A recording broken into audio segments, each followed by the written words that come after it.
आप जाके बताते मेरा बेटा इतना कमाता है, ये नहीं बताता हलाल तरीके से कमाता कि हराम तरीके से कमाता है। इतने नाम बदल दिए, फाइनेंस की कंपनी में काम कर रहा है। पूछ तो फाइनेंस है क्या? जी बड़े फख्र से, हाँ भाई हलाल रोजी तलाश करो, हलाल। हम भी डायरेक्ट पूछते हैं भाई तुम्हारा बेटा करता क्या है? फाइनेंस में है, बैंक में है, लोन कराता है, अच्छा काम है, महीने में 3-4 लाख पलट देता है। ओ भाई 3-4 जो इसने पलटे मारे हैं लाखों के, तेरा पूछ तो सही वो हलाल के हैं कि हराम के? जो जदीद तहकीक है उससे पता लगा गए कि 80% जो जनरेशन है, जो नई नस्ल है, ये हराम रोजी की वजह से बिगड़ रही है। बेशक बेशक 20% को मुआशरा तबाह कर। बेशक और मेहरबानी करो भाई हलाल रोजी तलाश करो। अगर चाहते हो तुम्हारे इंतकाल के बाद तुम्हारे बेटे तुम्हारी कब्रों पे थूके ना, बल्कि कुरान पढ़ के सुनाए, तो अपने बेटों को हलाल रोजी खिलाओ। अगर कोई बंदा किसानी करता है, मजदूरी करता है, तो खुदा की कसम वो हल चलाता है नेक नियत से, कदम कदम पे अल्लाह उसके नाम अमाल में नेकियां अता फरमाता है। बेशक बेशक हाँ, हलाल रोजी तलाश करो। फरिश्ते करता क्या है कि ये काम है, तो भाई कभी ये भी पूछ लिया करो कि उसके अमाल कैसे हैं। रोजी का बंदा ठेके लिए बैठा है, और जबकि रोजी का जिम्मा रब ने लिया है कि हमने पैदा किया है, हम ही रोजी देंगे। रोजी की जिम्मेदारी रब की है, तो ये ठेका लिए बैठा। क्या करता है? क्या तुमने नहीं देखा बड़े बड़े अमीरों की जमीनें बिक गई? जिनके घरों के अंदर 10-10 मुलाजिम काम करते थे, आज उनके बेटों को कोई बैठने चारपाई देने तैयार नहीं। हमने अपनी आंखों से देखा है, लोगों के 900 बीघे के जंगल बिक गए। अभी कोई इतनी उम्र नहीं है, 30 साल में हमने देख लिए ये नजारे, जिनको अल्लाह ने तख्त से उठा के तख्ते पे फेंक दिया। हालात बदलने में देर नहीं लगती। रोजी जब भी मांगो अपने रब से मांगो, हलाल मांगो, हलाल। ये तो पूछते हो लड़का करता क्या, कभी ये भी पूछ लिया करो कि भाई लड़के के अमाल कैसे हैं, रोजी जो कमाता है हलाल है कि नहीं। आज तो रिश्ते मालूम है, अक्सर रिश्ते अब तो सोशल मीडिया से हो रहे हैं। जी यही बात, अक्सर रिश्ते ना अब्बा को पता ना अम्मा को पता, लड़का रिश्ता करे बैठा है। आज ही तो फिर तो वो कहावत है ना, जैसी कमाई वैसी मुड़ाई। जी मोबाइलों में निकाह हो रहे, रिश्ते हो रहे।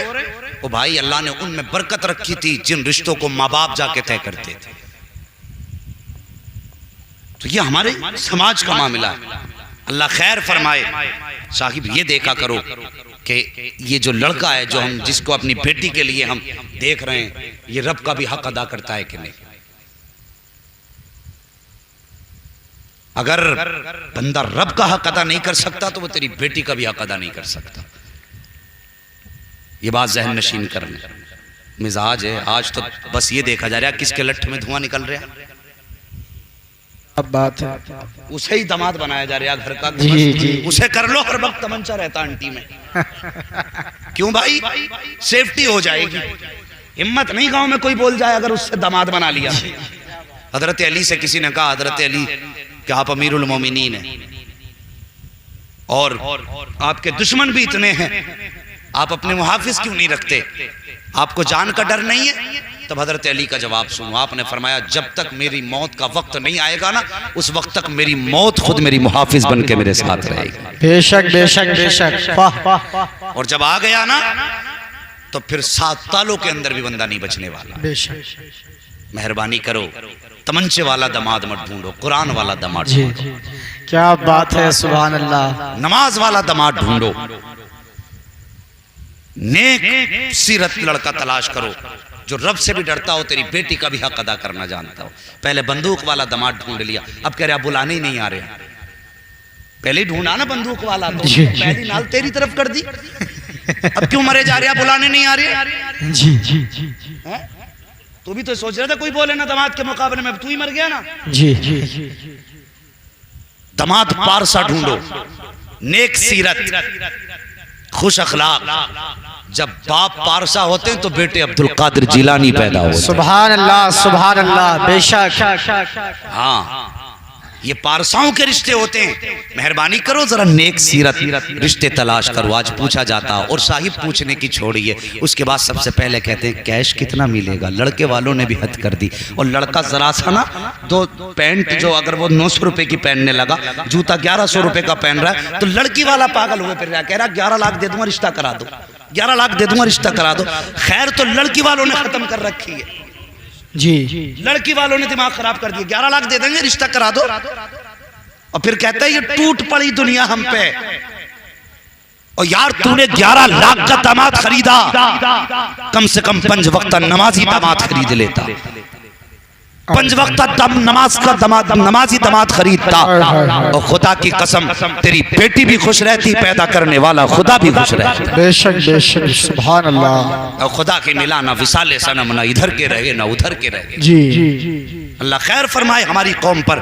बस साहिब तवज्जो करो, आज हमारे रिश्ते मांगने के ढंग 11 लाख रुपए, न बेटियों की शराफत। मैंने तो यहाँ तक देखा है साहिब, अगर अमीर की बेटी है दामन पे 70 दाग लगे हैं ना, तो दुनिया दौलत के आड़ में उन दागों को छुपा के ले जाती है। और अगर गरीब की बेटी है, पारसा भी है, तो लोग उसकी पारसाई को ऐब से जोड़ दिया करते हैं कि नहीं जी ये ऐसी है ये वैसी है, उसके अंदर 70 ऐब पैदा कर दिए जाते हैं। और साहिब ये दौलत का कमाल है, मगर याद रख इज्जत उसे नहीं मिलती जिसे तू चाहता है, इज्जत उसे मिलती है जिसे मेरा रब चाहता है। इज्जत रब की मर्जी से मिला करती है, तेरे चाहने से नहीं मिला करती। और गरीब की बेटी शादी से पहले 10-10 बार मर मर के जिया करती है, जी जी के मरा करती है। क्या हमें उन पे तरस नहीं आया? ये रिश्ते मांगने के ढंग है, ये रिश्ते करने के ढंग है। आओ देखो ना, ऐसा पारसा लड़का है जैसा पारसा रब ने अब्दुल्ला को बनाया है, ना ऐसी पाकीज़ा खातून है जैसी पाकीज़ा रब ने सैयदा आमीना को बनाया है। जब हजरत अब्दुल्ला जवान हुए हैं, तब हजरत अब्दुल मुत्तलिब आपके दिल में ख्याल आया है कि मैं अब्दुल्ला का निकाह करूं। ये दिल में ख्याल आया, बेटों को बैठाया, कहने लगे बताओ तो सही इसके लिए लड़की कहां से लाऊंगा इतनी पारसा देख करके। बच्चों ने कहा था अब्बा गौर करते हैं, तलाश करते हैं, कोई ना कोई तो लड़की मिल जाएगी। ये कह के आप हरम शरीफ में आए हैं, आपने काबे का तवाफ किया है, और काबे का तवाफ करने के बाद आप सहने काबा में टेक लगा के लेट जाते हैं। जैसी आंख लगी है, क्या देखते हैं? ख्वाब में बड़ा हसीन और महजबी एक खूबसूरत शख्स नूरानी सूरत वाला आया, और आने के बाद कहता है अब्दुल मुत्तलिब का जी का जाओ अपने बेटे का रिश्ता लेकर के वहाब के घर चले जाओ, और जाने के बाद उसकी बेटी से अपने अब्दुल्ला के लिए उसकी बेटी आमीना का हाथ मांगो। अल्लाह अकबर, आपने ख्वाब देखा, आंख खुली है, और खुलने के बाद आप आए हैं। आने के बाद घर में कहते हैं बेटा चलो। का किधर जाना है? का अब्दुल्ला का रिश्ता मिल गया है। कहा कहां पे? का मदीने की जमीन पे। का बेटी किसकी है? का सुना है वहाब की बेटी है, नाम आमीना है। आपने बेटे को लिया है, और लेने के बाद घर से चले गए। इधर हजरत अब्दुल मुत्तलिब निकले हैं, उधर देखो हजरत वहाब का हाल देखो। आप भी देखे सामने बेटी लेटी है। बेटी की पारसाई का आलम यह था कि हजरत वहाब और आपकी ज़ौजा बेटी को देख के आंसू बहा रहे हैं। बीवी ने कहा था सरताज रोने की वजह क्या है? तब बाप ने कहा था, हजरत वहाब ने कहा था मेरी ज़ौजा ये मेरी बेटी इतनी पारसा है, मक्के की जमीन पर, अरब की जमीन पर इसके लायक मुझे लड़का नजर नहीं आता है। मैं इसका निकाह किसके साथ करूंगा? किसके जाकर के घर पे इस बेटी का हाथ मांगूंगा? इस बेटी को किसके आंगन में जाके छोड़ूंगा? कौन है जो मेरी बेटी का साथी होगा? का मेरी बेटी का ये ख्याल रुला रहा है कि अगर मेरी बेटी का कोई साथ का न मिल सका तो मेरी बेटी किसके घर जाके अपनी जिंदगी गुजारेगी? ये कहते कहते आंख लग जाती है। अभी सुबह का सवेरा हुआ है, दरवाजे पे दस्तक हुई है। क्या देखते हैं कि अल्लाहु अकबर, मक्के का सबसे बड़ा सरदार हजरत अब्दुल मुत्तलिब अपने बेटों के साथ खड़ा है। जैसी दरवाजा खुला है, हजरत वहाब कहते हैं मेरी हैरत के इंतहा न रखी। मैं सोच रहा था या अल्लाह ये इतना बड़ा सरदार मेरे घर क्या करने आया है? मैंने कहा था मक्के के सरदार बता तो सही मेरे घर आने की जहमत कैसे की है? फरमाते मैंने इतनी बात कही थी, अभी कहने की देर थी कि हजरत अब्दुल मुत्तलिब ने यूं अपनी चादर मुबारक को पकड़ा और उसकी झोली बनाई और बना के कहा था, वहाब आज तेरे घर पे मैं दावत खाने नहीं आया हूँ, तेरे घर के आने के बाद हमने आज अपना रुतबा बुलंद करने नहीं आए हैं, बल्कि सुनो आज तुम्हारे दरवाजे पर हम भिखारी बन करके आए हैं। जैसी इतनी बात हजरत अब्दुल मुत्तलिब ने कही थी, हजरत वहाब ने कहा था, आप मक्के के सरदार हो, मैं एक गरीब रहने वाला मदीने का, मैं आपको क्या दे सकता हूँ, किस चीज की भीख मांग रहे हो? का सबसे कीमती चीज लेने आए हैं। का कौन सी चीज? का कुछ दे ना दे, अपनी बेटी आमिना हमारी झोली में डाल दे, मेरे बेटे अब्दुल्ला के लिए अपनी बेटी मेरी झोली में डाल दे।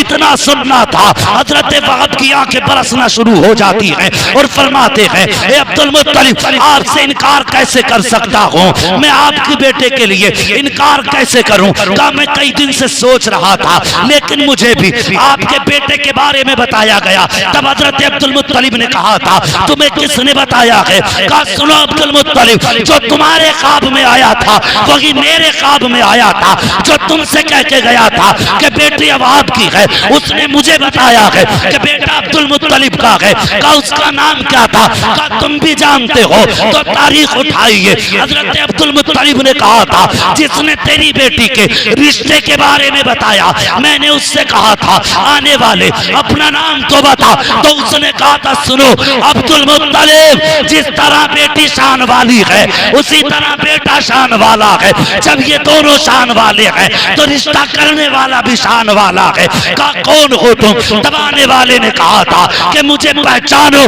दुनिया मुझे इब्राहिम खलीलुल्लाह के नाम से जाना है। नारे तकबीर, नारे रिसालत, मसलके आला हजरत उलमाए अहले सुन्नत मुफ्ती हम्माद साहिब क़िबला, नारे तकबीर।